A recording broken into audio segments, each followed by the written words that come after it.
শহরের এক প্রান্তে ছোট্ট একটি বস্তি এলাকা। ভোর হলেই সেখানে শোনা যায় আজানের ধ্বনি, কাকের ডাক আর রিকশার ঘণ্টির টুংটাং শব্দ। এই এলাকাতেই থাকত এক অদ্ভুত মানুষ, নাম তার হাল্ক। হাল্ককে একবার দেখলে কেউ সহজে ভুলতে পারত না। বিশাল দেহ, চওড়া কাঁধ, শক্ত হাত আর সবুজ রঙের গায়ের ছাপ। প্রথম দেখায় মানুষ একটু ভয় পেত।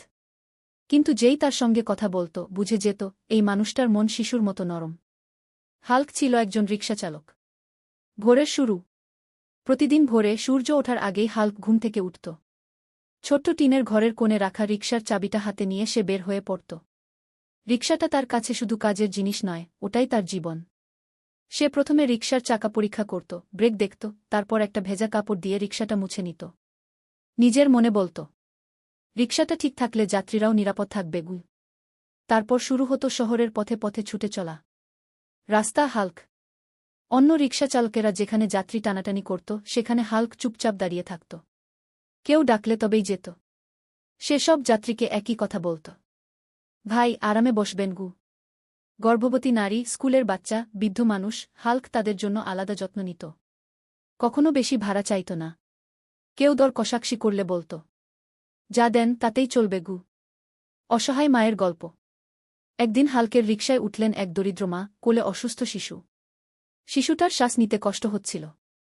মা কাঁদতে কাঁদতে বললেন, ভাই, হাসপাতালে নিতে হবে। আমার হাতে টাকা কম।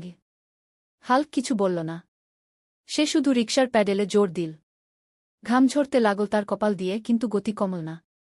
হাসপাতালে পৌঁছে হাল্ক নিজেই ডাক্তার ডেকে আনল।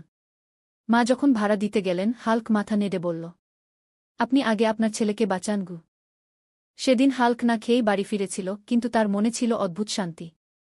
স্কুল ছেলেদের বন্ধু। হাল্কের রিকশা স্কুলের বাচ্চাদের খুব প্রিয় ছিল। কারণ সে তাদের গল্প শোনাত, ভালো মানুষ হওয়ার গল্প। একদিন এক ছেলে জিজ্ঞেস করল, কাকু, আপনি এত শক্তিশালী, পুলিশ বা হিরো হননি কেন? হাল্ক হেসে বলল, হিরো হতে হলে পোশাক লাগে না বাবা, লাগে ভালো কাজ। এই কথাটা ছেলেটা মনে গেঁথে নিয়েছিল। দুর্যোগের দিন। বর্ষার এক রাতে শহরে হঠাৎ জল ঢুকে পড়ল। রাস্তাঘাট ডুবে গেল। মানুষ দিশেহারা। হাল্ক